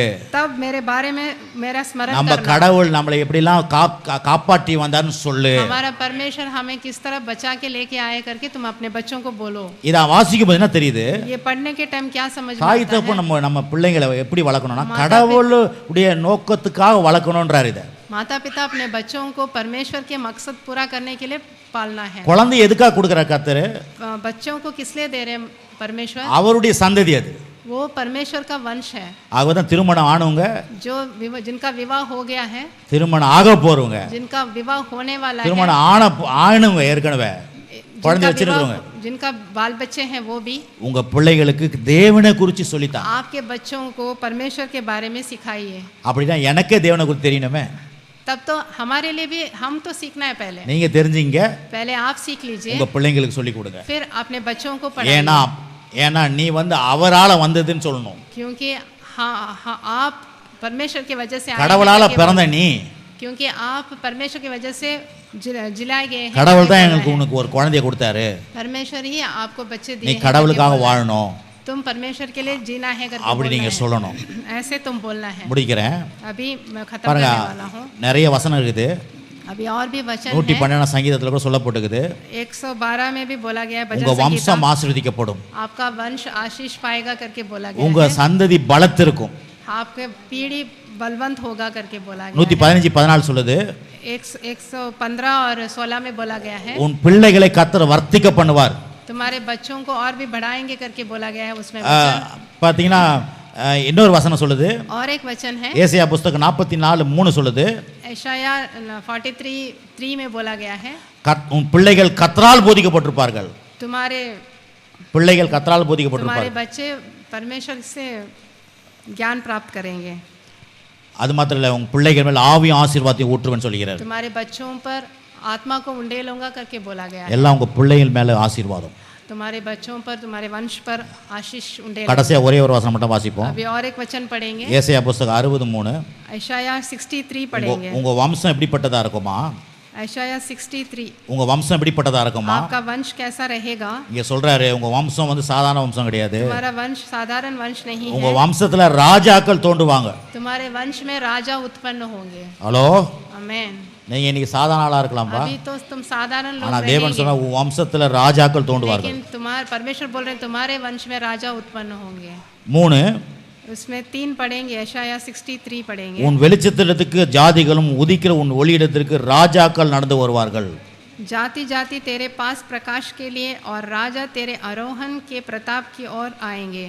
ஆமென். आमेन। அது மட்டும் எழும்பி பிரகாசி, எழும்பி பிரகாசி, 61 पढ़ेंगे, எழும்பி பிரகாசி, उठ प्रकाशमान हो உன் ஒளி वंदது, क्योंकि तेरा प्रकाश आ गया है கர்த்தருடைய மகிமை உன்மேல் உதித்தது. और यहोवा का तेज तेरे ऊपर उदय होगा। இதோ இருள் பூமியை மூடுமா, देख पृथ्वी पर अंधियारा காரிருள் ஜனங்களை மூடும். और राज्य के लोगों पर घोर अंधकार छाया होगा। எல்லாரும் சொல்லுங்க ஆனாலும், परंतु சொல்லுங்க எல்லாரும் ஆனாலும், सब बोले என் परंतु மேல் मेरे ऊपर கர்த்தர் உதிப்பார், यहोवा என் उदय பிள்ளைகள் மேல் கர்த்தர் உதிப்பார், और उसका तेज मेरे तुझ पर प्रकट होगा। அவருடைய மகிமை என் மேல் காணப்படும், जाति என் जाति பிள்ளைகள் மேல் காணப்படும். ஆமென். நான் சொல்றேன், கர்த்தர் உங்களை உங்க பிள்ளைகள் எல்லாம் ஆள வைப்பார். प्रभु आपके और आपके बच्चों को राजा के जैसे बनाए, அதுதான் கர்த்தர் உடன்படிக்கை பண்ணிக்கிறார். इसलिए वाचा बांधे हैं। ஏன் உடன்படிக்கை?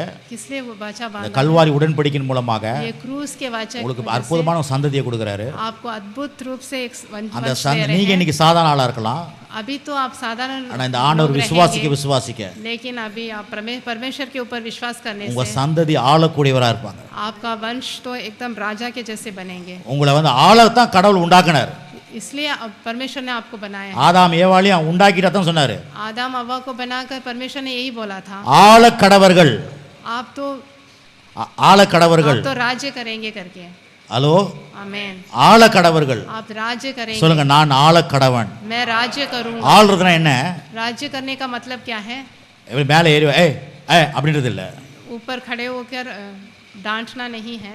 வாழ்க்கையில் எல்லாருக்கும் சந்திக்கிறது நீங்க தான்.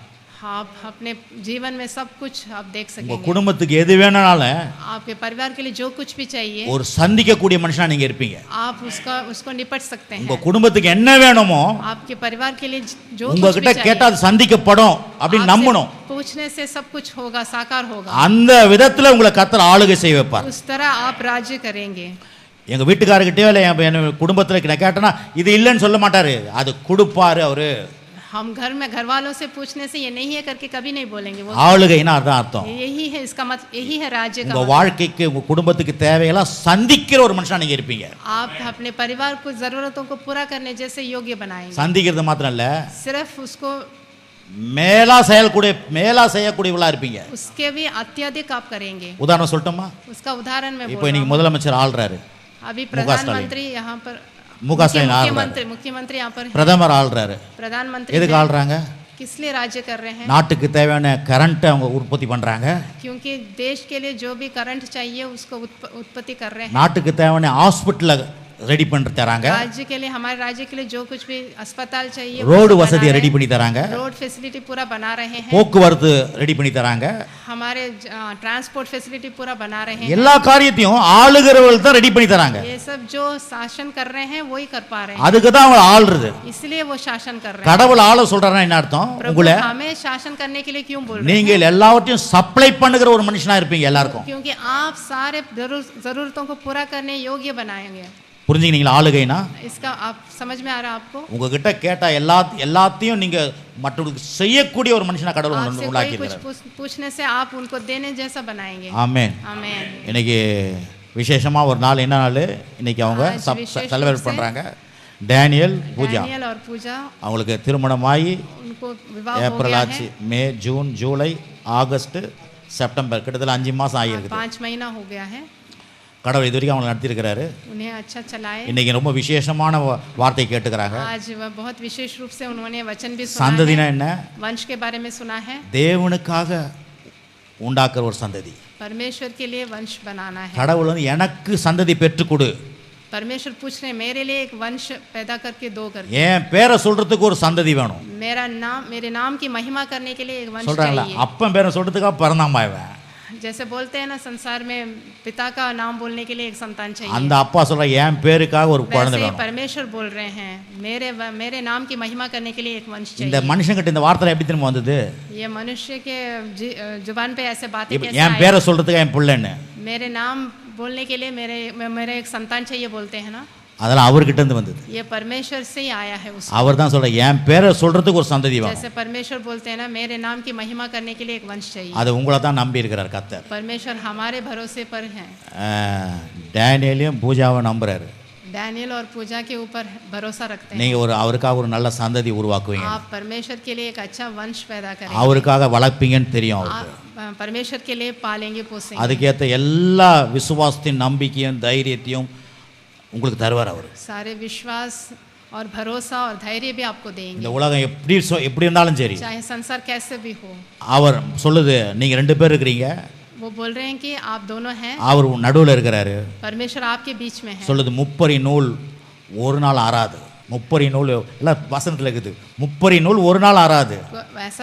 ऐसा बांधा गया धागा कभी नहीं टूटेगा। ஆமென். आमेन।